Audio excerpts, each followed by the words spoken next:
Assalamualaikum warahmatullahi wabarakatuh.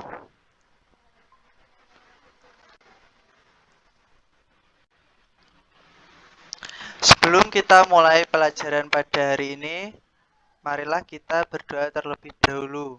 Berdoa mulai.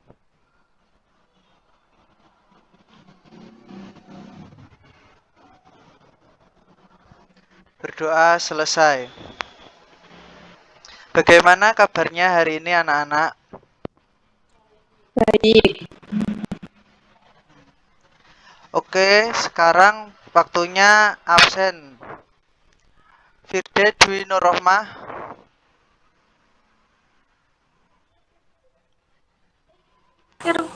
hadir Pak. Fatma Nisa, Hadir Pak. Irhamnas. Sakit Pak. Oh lah iya. Semoga cepat sembuh. Hari ini kita akan belajar sejarah kebudayaan Islam bab 3 tentang kerajaan Islam di Indonesia. Bapak akan menyampaikan tujuan pembelajaran. Yang pertama, peserta didik mampu menyusun skema pemimpin kerajaan-kerajaan Islam di Sumatera, Jawa, Kalimantan, Goa, Ternate, dan Nusa Tenggara. Yang kedua, peserta didik mampu mengidentifikasi sebab-sebab kemajuan dan kemunduran kerajaan-kerajaan Islam di Sumatera, Jawa, Kalimantan, Goa, Ternate, dan Nusa Tenggara. Yang ketiga, peserta didik mampu mengidentifikasi peranan kerajaan-kerajaan Islam di Sumatera, Jawa, Kalimantan, Goa, Ternate, dan Nusa Tenggara dalam menyebarkan Islam. Yang keempat, peserta didik mampu menyimpulkan hikmah keteladanan dari kegigihan dan kepemimpinan kerajaan-kerajaan Islam di Sumatera, Jawa, Kalimantan, Goa, Ternate, dan Nusa Tenggara. Bapak selanjutnya akan menampilkan materi. Sebentar ya. A few moments later.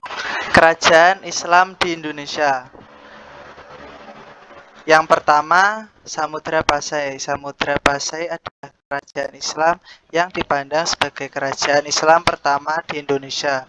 Kerajaan ini didirikan oleh Sultan Malik Al-Saleh pada tahun 1285 abad 13 Masehi, sekaligus sebagai raja pertama. Kerajaan yang kedua di Sumatera adalah Kerajaan Aceh.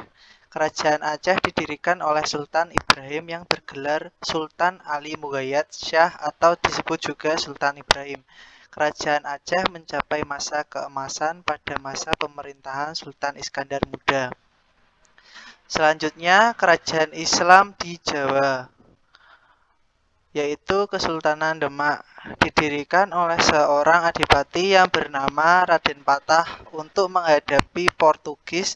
Armada Demak yang dipimpin Patih Unus, putra Raden Patah, melancarkan serangan terhadap Portugis di Malaka. Selanjutnya adalah Kerajaan Pajang. Pendiri Kesultanan Pajang adalah Adiwijaya. Setelah Sultan Adiwijaya meninggal, seharusnya Pangeran Benawa yang menduduki tahta Pajang. Akan tetapi, ia disingkirkan oleh Arya Pangiri, putra Pangeran Prawata. Kerajaan yang kelima adalah Mataram Islam. Mataram merupakan hadiah dari Adiwijaya kepada Ki Ageng Pamanahan karena ia telah berjasa membantu Adiwijaya menaklukkan Arya Panangsang. Kerajaan di Jawa selanjutnya adalah Kasultanan Cirebon.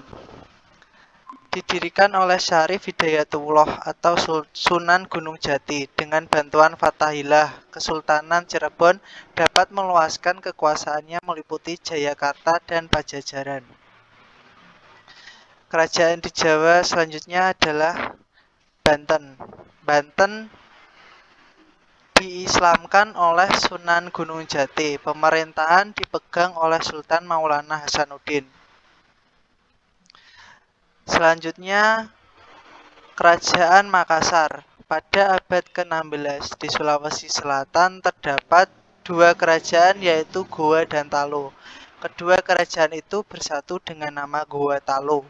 Makassar dengan ibu kota di Somba Opu dan dikenal sebagai kerajaan Islam pertama di Sulawesi. Kerajaan yang selanjutnya adalah Ternate dan Tidore. Kerajaan Ternate berdiri kira-kira abad ke-13. Ternate mencapai puncak kejayaan pada masa pemerintahan Sultan Bapuloh. Sedangkan raja yang terkenal dari Tidore adalah Sultan Nuku. Dari sini, apakah ada yang ditanyakan sebelum melanjutkan materi?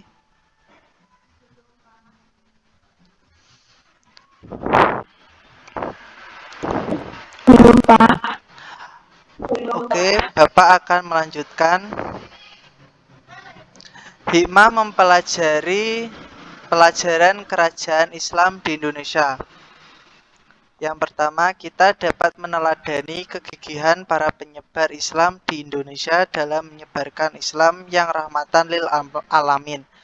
Yang kedua, kita dapat meneladani model kepemimpinan para raja pada masa dahulu, memperluas khasanah keilmuan kita dalam memahami sejarah awal berdirinya kerajaan Islam di Indonesia.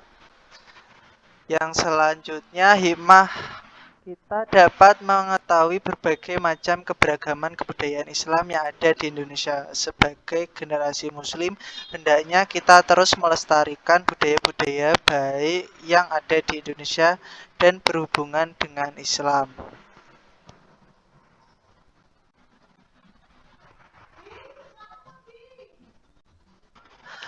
Setelah kita mempelajari mengenai kerajaan Islam di Indonesia, apakah ada yang ditanyakan? Belum, Pak.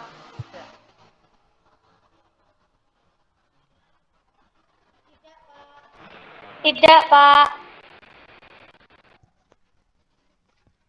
Karena saya rasa kalian sudah paham, Bapak akan memberikan tugas, yaitu mengerjakan KPD halaman 120.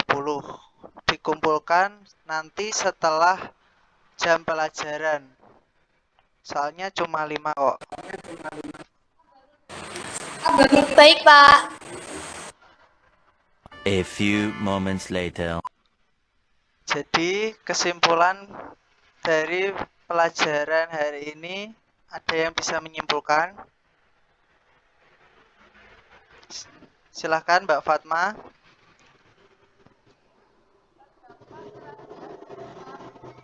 Pak, ada Islam di Indonesia yang tersebar di berbagai negara daerah. Kerajaan-kerajaan tersebut salah satunya adalah Samudra Pasai, Demak, Mataram, Cirebon, Batalo, dan lain-lain. Baik, terima kasih kesimpulannya. Bapak tambahkan, untuk kerajaan Islam di Indonesia ini, kita juga perlu meneladani sikap kegigihan dan kepemimpinannya supaya Islam tetap terjaga di Nusantara. Selanjutnya, bagaimana untuk pembelajaran pada hari ini, anak-anak?